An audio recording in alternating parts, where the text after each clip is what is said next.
I was diagnosed with ADHD several years ago, and I am only now, I feel like, beginning my true journey into really understanding what that means.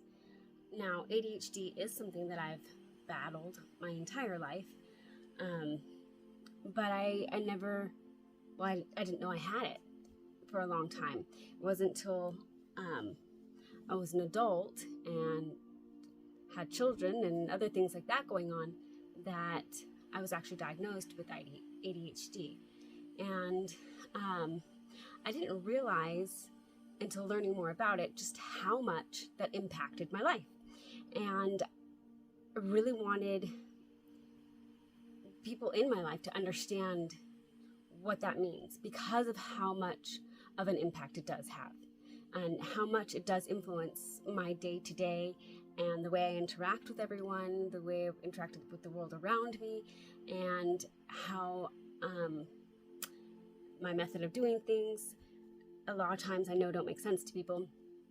And so I wanted to help those around me to really understand what's going on, in the hopes of being able to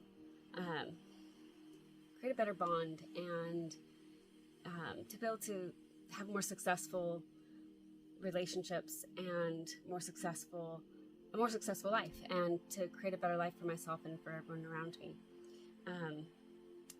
Growing up, there were so many times where I know my family would say, "That's just Gina." And as I've studied about ADHD, well, I found out a lot of those things are actually not just me. They are pretty much anyone with ADHD. And so I wanted to help create a greater understanding for that and what that means.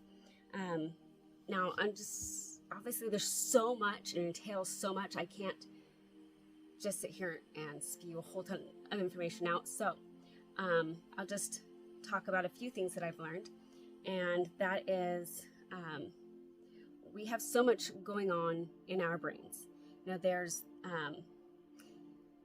we don't just talk to ourselves. Our brain is also literally talking to itself all the time, communicating information.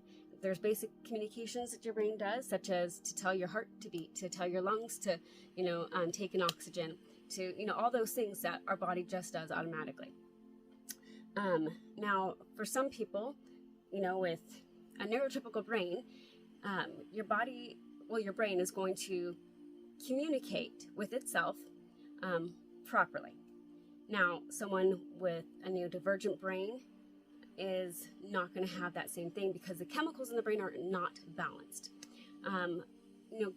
Growing up throughout my life, whatever, I've heard terms in reference to, chemicals in your brain, such as melatonin, which would be for sleep, or serotonin, or dopamine, and so on. One of the ones that I've learned about more recently, I think it's called norepinephrine. Let me see what it looks like here. I'm not sure if I'm saying it correctly. Norepinephrine. Hopefully that's as close to accurate as I can get. Now, one of the things I learned about that one is it has psychological functions for mood, fear, pleasure, and happiness.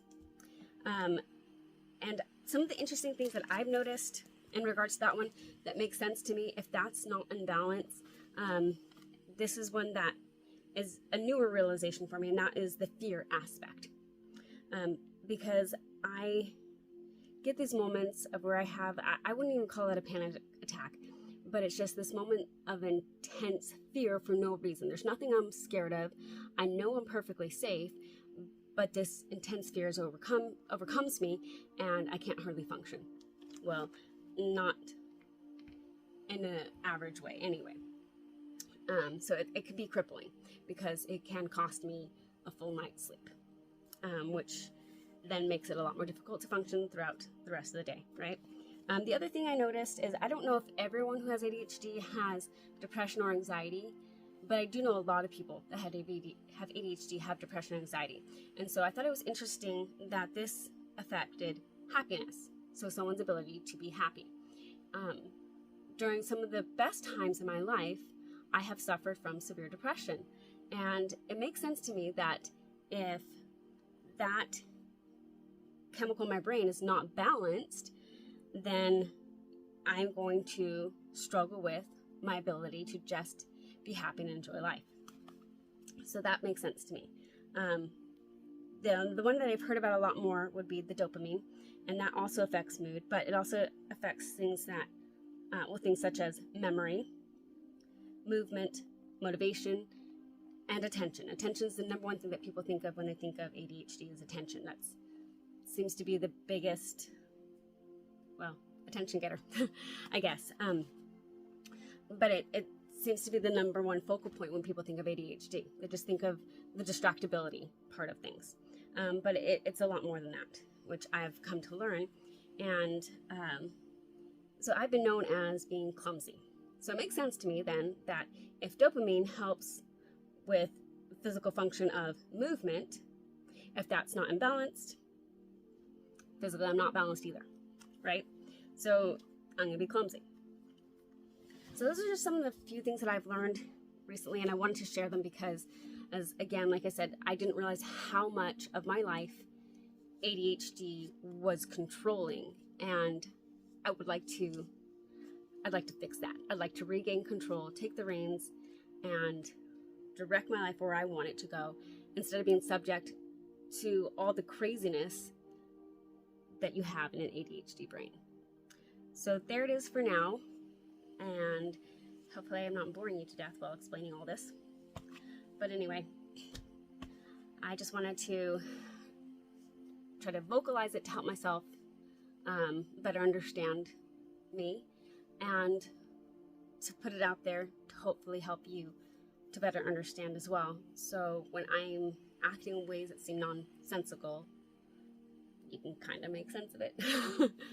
Anyway, I guess that's all I have to share for now.